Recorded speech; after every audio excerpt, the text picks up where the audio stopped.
अस्सलाम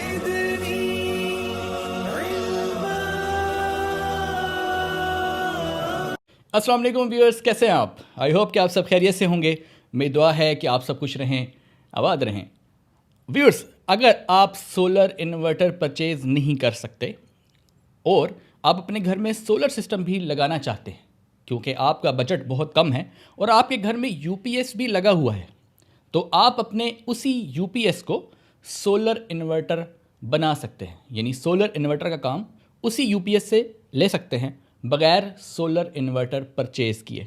इस वीडियो में मैं आपको ये बताऊंगा कि कम खर्च के अंदर कैसे आप अपने यूपीएस को ही सोलर बना सकते हैं। अगर आप चैनल पे नए हैं तो चैनल को ज़रूर सब्सक्राइब करें, वीडियो को दूसरों के साथ ज़्यादा से ज़्यादा शेयर किया करें ताकि एक आम आदमी तक ये सारी नॉलेज पहुंच सके। तो चलिए शुरू करते हैं। आपके घर में एक यूपीएस जो है वो इंस्टॉल्ड है, ठीक है जी। अब ये यूपीएस जो है, इसकी मैं यहाँ टर्मिनल्स बना रहा हूँ। एक है इसके बैटरी का टर्मिनल प्लस और माइनस, और दूसरा इसकी एक है वापडा सप्लाई यानी इनपुट जो आप वापडा से इसको प्रोवाइड कर रहे हैं यानी कि ग्रिड की सप्लाई, और दूसरी है इसकी आउटपुट जिससे आप लोड कनेक्ट कर रहे हैं 220 वोल्ट आउटपुट। अच्छा, अब यूपीएस क्या करता है? यूपीएस ये करता है कि इसके साथ एक बैटरी अटैच हो जाती है, ठीक है। प्लस और माइनस ये बैटरी के टर्मिनल्स हैं। तो आपके घर में एक यूपीएस से छोटा सा सिस्टम लगा हुआ है। तो ये करता है कि यूपीएस जो है वो वापडा से सप्लाई लेकर, ग्रिड से सप्लाई लेकर बैटरी को चार्ज करता रहता है, ठीक है। और जब लोड शेडिंग नहीं होती तो यही सप्लाई जो है वो आगे आउटपुट पर यानी लोड पर जा रही होती है। लोड का मतलब यहाँ पे क्या है? आपके घर के फैंस हैं, आपके घर के जो बल्ब्स हैं, इस तरह का छोटा लोड जो है जो आपने यूपीएस पे डाल रखा है। हो सकता है किसी ने इन्वर्टर फ्रिज भी यूपीएस पे डाल रखा हो, तो ये वो चीज़ें हैं जो यूपीएस ईजीली चला सकता है, राइट।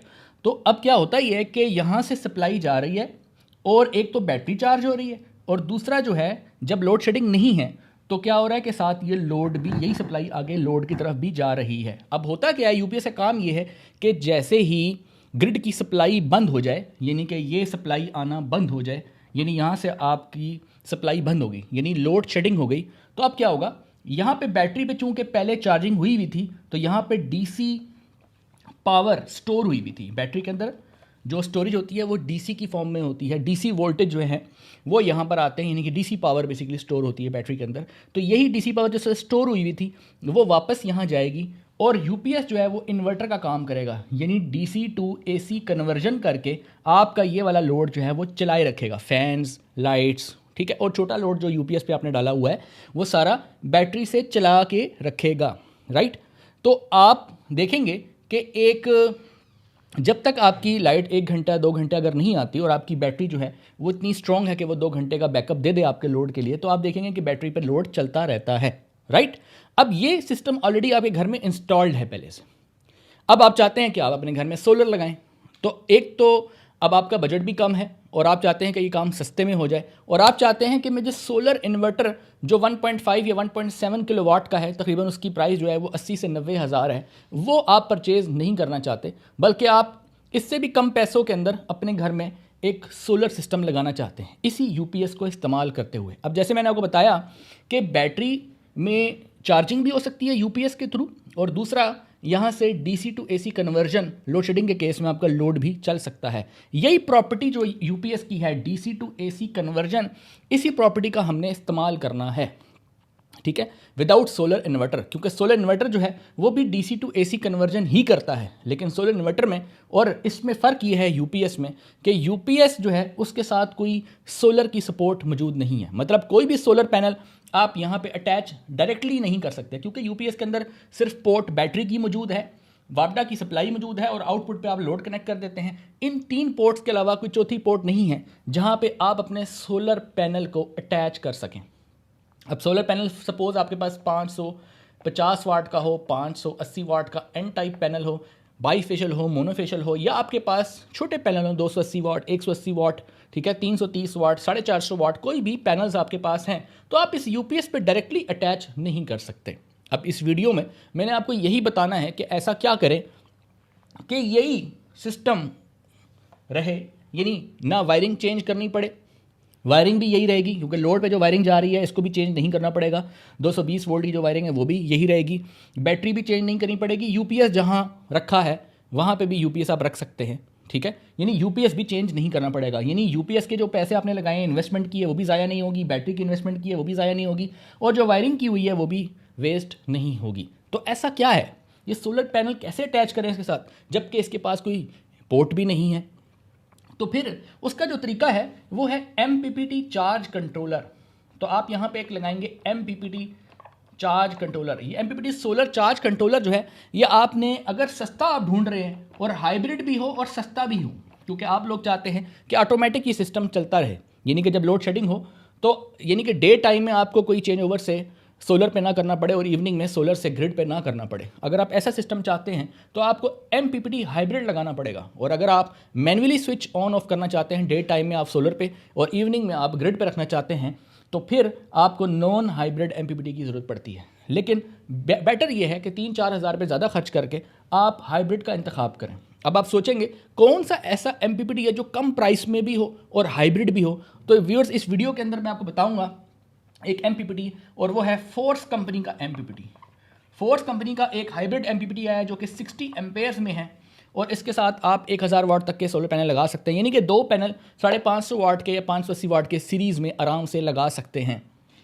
और ये बहुत ही कम प्राइस में है। सबसे अमेजिंग बात ये है क्योंकि ये जो ब्रांड है ये 12,000 रुपये का आपको, सिर्फ 12,000 रुपये का आपको ये MPPT मिल जाएगा। यानी ये सिस्टम आपके घर में जो लगा है ये वैसे ही का वैसे ही लगा रहेगा। आपने ये करना है कि सोलर की पोर्ट चूँकि यहाँ मौजूद नहीं थी, तो आपने एक MPPT परचेज़ किया और उस MPPT के अंदर सोलर की पोर्ट आपको मिल जाएगी जो आप चाहते थे, राइट।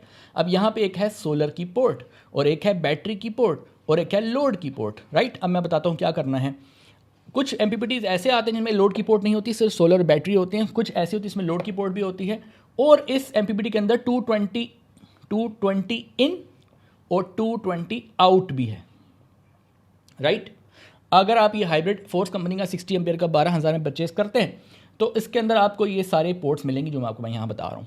तो आपने सिंपल करना इतना है कि आपने अपने सोलर पैनल जो हैं, फॉर एग्जांपल 550 या 580 वाट के 2 सोलर पैनल लिए, एक इसका ये हो गया प्लस, इसका हो गया माइनस, इसका ये हो गया प्लस, इसका हो गया माइनस, इनको सीरीज़ में कनेक्ट कर दिया, यानी इसका प्लस इसके माइनस से कनेक्ट कर देना है, और यहाँ से इसका प्लस आपने पिक करना है और यहाँ से इसका माइनस यहाँ से पिक करना है, और बीच में एक लगाना है ब्रेकर, DC ब्रेकर। और ये ब्रेकर जो है वो आप 32 एम्पेयर का या अगर इससे कम कोई अवेलेबल हो तो आप लगा सकते हैं। और ये जो बैटरी का प्लस और माइनस है ये इसी तरह यहाँ पे कनेक्ट कर देना है, प्लस वाला प्लस में और माइनस वाला माइनस में।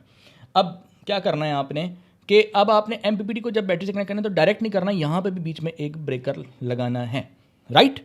यहाँ पे भी एक ब्रेकर लगाना है। तो यहाँ पे आप 63 एम्पेयर का ब्रेकर लगा दें और यहाँ पे आप 32 एम्पेयर का ब्रेकर लगा दें, राइट। तो ब्रेकर लाजमी लगाने हैं, DC होने चाहिए। तो व्यूअर्स आपने सिंपल इतना करना है कि 2 पैनल सीरीज़ में किए, ब्रेकर बीच में लगाया और यहाँ से सोलर की इनपुट दे दी, यहाँ से बैटरी कनेक्ट कर दी, और सबसे पहले जो आपने कनेक्शन करने याद रखिए वो बैटरी के करने हैं। यानी कि MPPT एक बहुत ही सेंसिटिव है इस मामले में। सबसे पहले कनेक्शन बैटरी के होंगे नंबर 1, उसके बाद सोलर के करने हैं। क्योंकि सम टाइम्स ऐसा होता है, कुछ ऐसे MPPT मार्केट में मौजूद हैं कि अगर आपने सोलर वाला पहले किया बैटरी वाला बाद में किया तो वो MPPT ख़राब हो जाता है उसी वक्त। तो यहाँ पर जो है वो 12 और 24 वोल्ट की ऑप्शन इस MPPT में मौजूद हैं कि अगर आपकी 2 बैटरीज़ हैं तब भी ये MPPT आप लगा सकते हैं। 12 वोल्ट में भी इसको इस्तेमाल किया जा सकता है, ये ऑटो डिटेक्ट करेगा 12 और 24 को। अब क्या हो गया कि इस MPPT ने आपको एक सहूलत दे दी कि उसके पास एक सोलर की पोर्ट मौजूद है जो UPS में नहीं थी। तो आप इजीली अपने पैनल जो हैं वो यहाँ कनेक्ट कर देते हैं, इसको बैटरी पर अटैच कर देते हैं, और लोड जो है ये 12 वोल्ट का अगर आप चलाना चाहें तो डायरेक्ट चला सकते हैं, ठीक है। और अगर आप 12 वोल्ट का लोड नहीं चलाना चाहते, आप 220 वोल्ट का लोड चलाना चाहते हैं जो UPS पे चल रहा था, असल में जो हमने लोड चलाना है वो तो UPS वाला है, ये तो 220 वोल्ट का लोड है, उसको कैसे चलाएंगे। तो आपने क्या करना है, ये जो 220 वोल्ट की इनपुट आप UPS पे दे रहे थे ये आपने यहाँ से काट देनी है। UPS की जो इनपुट आप वापडा सप्लाई देते थे वो आपने काट देनी है। वापडा सप्लाई कहाँ देनी है, वापडा सप्लाई यहाँ देनी है, इधर ये देखें MPPT को देनी है। जब आप MPPT को वापडा सप्लाई यहाँ देंगे ना 220 वोल्ट, तो ये जो MPPT की आउट है 220 आउट, इस आउट को बेसिकली आपने कनेक्ट कर देना है इधर UPS की सप्लाई पे, यानी कि ग्रिड सप्लाई जो 220 वोल्ट की इधर है, यानी कि वापडा इनपुट ग्रिड सप्लाई वो MPPT से आउट करके यहाँ पे कनेक्ट कर देनी है। यानी कि आपने बेसिकली किया क्या कि आपने सप्लाई डायरेक्ट जो UPS को दे रहे थे वो आपने रोक दी, वो सप्लाई आपने बजाय इसको देने के वो सप्लाई आपने इसको दी। अब ये डिसाइड करेगा कि ये 220 वोल्ट आगे भेजने हैं या नहीं भेजने। अब ये करेगा ये कि डे टाइम में जब सोलर पैनल से एनर्जी आ रही होगी, बिजली बन रही होगी, तो उस बिजली से ये बैटरी चार्ज करेगा और यहाँ से ये जो वापडा की सप्लाई आ रही थी तो एमपीपीटी इसको कट ऑफ रखेगा, यानी कि ये 220 की सप्लाई आगे यूपीएस को नहीं जाएगी दिन के वक्त। यानी दिन के वक्त ये पैनल इस बैटरी को भी चार्ज कर रहा होगा और आपका यूपीएस जो है वो डीसी टू एसी कन्वर्ट करके आपका ये वाला लोड चला रहा होगा। यानी दिन में आपकी वापडा की जो सप्लाई है वो आगे नहीं जा रही, यानी आपकी ग्रिड की वापडा की जो बिजली है वो इस्तेमाल नहीं हो रही। अब आप अंदाज़ा लगाएं कि अगर आपका पंखा दिन और रात चलता है, अगर आपकी लाइट दिन और रात चलती हैं और पूरा दिन जब तक सूरज की रोशनी है आपकी ये सप्लाई आगे नहीं जा रही, यानी यूपीएस को जा ही नहीं रही, सोलर से जो बिजली बन रही है उससे ये बैटरी चार्ज हो रही है और इस बैटरी को इन्वर्ट करके यूपीएस आपका लोड चला रहा है। इसका मतलब ये हुआ कि आपने डे टाइम में ग्रिड को इस्तेमाल ही नहीं किया बल्कि सोलर से फ़ायदा उठा लिया और अपना बिजली का बिल कम कर लिया। अच्छा, अब शाम में क्या होगा? जैसे ही यहाँ से सप्लाई आना बंद हो जाएगी तो क्या हो जाएगा, ये वाली जो वापडा वाली सप्लाई थी वो इधर थ्रू हो जाएगी, कनेक्ट हो जाएगी। पहले दिन में डिस्कनेक्ट थी, शाम में कनेक्ट हो जाएगी, यानी ये आगे थ्रू हो जाएगी, यानी वापडा की सप्लाई यूपीएस को पहुँचने लग जाएगी जैसे आमतौर पर आपके घर में अभी आजकल पहुँच रही है, राइट। और आपका लोड चलने लगेगा और बैटरी भी वापडा से चार्ज होगी अगर ज़रूरत होगी तो।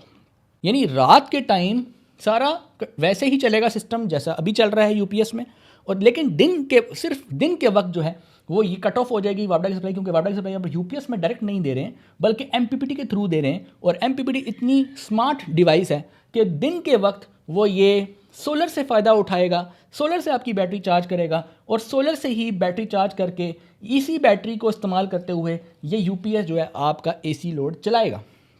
तो वहाँ पर आपकी वापडा की सप्लाई चूँकि डे टाइम में बंद हो जाएगी, लिहाजा इसी चीज़ का आपने फ़ायदा उठाना है और अपने बिजली के बिल को कम करना है। अब सवाल यह है कि फ्रिज का क्या करें, क्योंकि फ्रिज जो है वो तो हम यूपीएस पे नहीं चला सकते, तो फिर क्या करें? क्योंकि फ्रिज जो है वो ज़्यादा पावर लेता है, उसका एक जर्क भी होता है, तो उसका क्या सिस्टम है? तो ऐसा है कि अगर तो आपकी बैटरी अच्छी है, यानी कि फॉर एग्जांपल आपके पास एक ट्यूबुलर बैटरी है या आपके पास एक बड़ी हैवी साइज़ की बैटरी है, फॉर एग्जांपल आपके पास 200 AH से ऊपर बैटरी है, कोई 250 AH की, ठीक है, मतलब कोई अच्छी 245 AH की बैटरी है, 185 AH की बैटरी है, टॉल ट्यूबुलर बैटरी, अगर आपके पास बैटरी अच्छी है तो आप उससे फ्रिज भी चला सकते हैं। कैसे? आपने क्या करना है कि बीच में एक इन्वर्टर यूज़ कर लेना है श्योर कंपनी का, SUOER, श्योर कंपनी का इन्वर्टर, बिल्कुल छोटा ये इन्वर्टर है और इसकी जो इनपुट है वो आपने कनेक्ट कर देनी है बैटरी के साथ और आउटपुट पे फ्रिज कनेक्ट कर देना है, यानी बैटरी से डायरेक्ट आप फ्रिज चला सकते हैं। डे टाइम में आप इससे फ़ायदा उठा सकते हैं। एक चेंज ओवर स्विच लगा दें यहाँ पे, यानी कि डे टाइम में आप जो है वो इसको ऑन कर दें और शाम में जो है वो आप वापडा से जो है वो फ्रिज चला सकते हैं, या शाम में, या अगर डे टाइम में आपकी फॉर एग्जांपल सोलर पैनल बिजली नहीं बना रहे हैं, धूप कम हो जाती है, बादल आ जाते हैं, बारिश हो जाती है, तो उस केस में भी आप चेंज ओवर से जो है वो इसको वापडा पे शिफ्ट कर सकते हैं। लिहाजा फ्रिज भी चलाया जा सकता है श्योर कंपनी का इन्वर्टर लगा के साथ, बैटरी के साथ, मगर याद रखिएगा कि फ्रिज की तरफ तब जाना है जब बैटरी आपकी न्यू हो, अच्छी कंडीशन में हो, कम से कम 200 AH से ऊपर तक की बैटरी हो, न्यू हो, तो फिर तो आप ये वाला काम कर सकते हैं। और अगर आपकी बैटरी पुरानी है, फ्रिज का साइज़ भी मीडियम या बड़ा है, तो वहाँ पर आपने ये काम नहीं करना। क्यों? अगर आप ये काम करेंगे वहाँ पे आपकी ये जो बैटरी है ये बहुत जल्द जो है ख़राब हो जाएगी, बैकअप देना छोड़ देगी। जो ये बैटरी आपको ये पंखे और लाइट्स का बैकअप दे रही थी वो भी देना छोड़ देगी। क्यों? आप इस पर हैवी चीज़ें चला रहे थे। तो आप ये कर सकते हैं कि आप 2 बैटरीज़ का इस्तेमाल कर सकते हैं। अगर आपने फ्रिज चलाना हो तो रिकमेंडेड ये है कि सिंगल बैटरी ना इस्तेमाल की जाए, बल्कि 2 बैटरीज़ भी आप इस्तेमाल कर सकते हैं। आप 24 वोल्ट का सिस्टम भी बना सकते हैं, आप 12 वोल्ट का सिस्टम बना सकते हैं। ये तो डिपेंड करता है आपका यूपीएस कौन सा है। अगर आपका यूपीएस 12 वोल्ट वाला है तो 2 बैटरीज पैरेलल में लगा दें, प्लस को प्लस के साथ जोड़ दें, माइनस को माइनस के साथ जोड़ दें, तो 2 बैटरीज जब पैरेलल में लग जाएंगी तो ईजीली जो है आपका फ्रिज जो है श्योर कंपनी का इन्वर्टर लगा के चल जाएगा। लेकिन अगर सिंगल बैटरी छोटी साइज़ की है, उस पर अगर आपने फ्रिज चलाने की कोशिश की, आयरन चलाने की कोशिश की, या कोई ऐसा बड़ा लोड चलाने की कोशिश की, जो कि वो बैटरी के साथ एक जुल्म करने वाली बात है, क्योंकि बैटरी जो है वो उसको जो डिस्चार्ज करना होता है वो उसके कुछ आवर्स होते हैं, उसका एक डिस्चार्ज रेट होता है, यानी कि उसकी एक सी रेटिंग होती है कि इसको कितने घंटे में डिस्चार्ज करना है, वो बैटरी के ऊपर मेंशन होती है। अगर बैटरी 20 आवर्स उसका सी रेट मेंशन किया हुआ, यानी कि बैटरी जो है कम से कम 20 घंटे के तक चलनी चाहिए, यानी 20 घंटे के बाद डिस्चार्ज होनी चाहिए। और अगर आप वो 20 आवर्स जो है इसका डिस्चार्ज टाइम था और आपने कम में डिस्चार्ज कर दिया है तो फिर बैटरी का जो लाइफ स्पैन है वो कम हो जाएगा। तो व्यूअर्स ये वो तरीका है।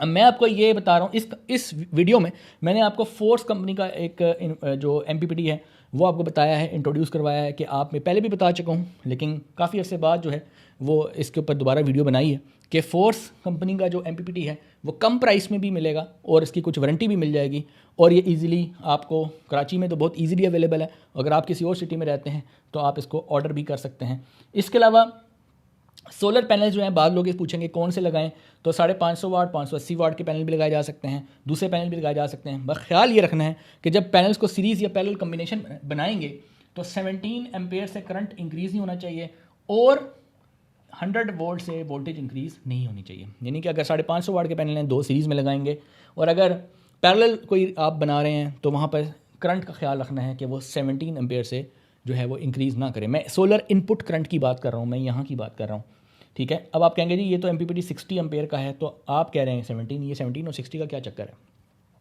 17 एम्पेयर सोलर इनपुट करंट है जो सोलर की तरफ से करंट आ रहा है और 60 एम्पेयर वो मैक्सिमम करंट है जो कि आगे की तरफ बैटरी की तरफ जा सकता है, यानी जिससे उसने बैटरी जो है वो बैटरी चार्ज करनी है और लोड चलाना है, 12 वोल्ट का लोड चलाना है या बैटरी चार्ज करनी है। अगर तो आप लोड चलाते हैं या बैटरी चार्ज करते हैं तो ज़ाहिर है करंट लग रहा है ना, वो आउटपुट करंट है। तो MPPT की आउटपुट यही दो है ना, बैटरी चार्जिंग और 12 वोल्ट का लोड। तो ये है मैक्सिमम 60 एम्पेयर। अब ये नहीं है कि ये 60 एम्पेयर लिखा हुआ है तो ये पूरा 60 चलाता है, ऐसा नहीं है, बल्कि इसका जो प्रैक्टिकली अगर हम देखें तो इसका जो करंट है वो लोड करंट जो है वो आप 40 एम्पेयर अपने माइंड में रख सकते हैं। तो ये व्यूअर्स याद रखें, जब भी कोई आपने ये काम करना है तो आपने यहाँ पे सेफ्टी का बहुत ख्याल रखना है, क्योंकि जब भी इलेक्ट्रिसिटी के साथ आपने इंटरेक्ट करना है तो वहाँ पे सेफ्टी बहुत ज़रूरी है। यानी कि जब आप वायरिंग करें, ब्रेकर लगाएं, MPPT लगाएं, सोलर पैनल लगाएं तो वहाँ पे आपने इंसुलेटेड हैंड ग्लव्स का इस्तेमाल करना है। रबर की जो है वो आपने कोई चप्पल वगैरह इस्तेमाल करनी है, यानी कि जो स्लीपर्स या कोई चप्पल आपने जो पहनी है कोई वो रबर की होनी चाहिए।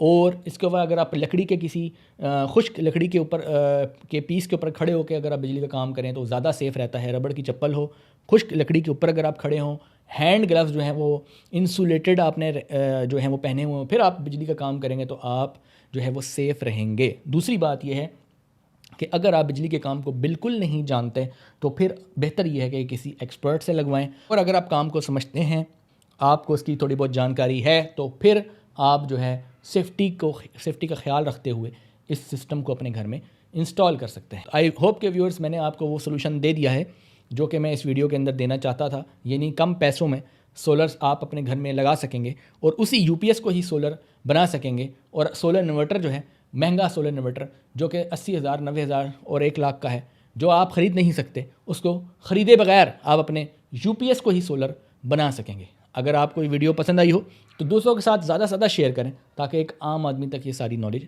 पहुंच सके। मिलते हैं नेक्स्ट वीडियो में, तब तक के लिए अल्लाह हाफ़िज़।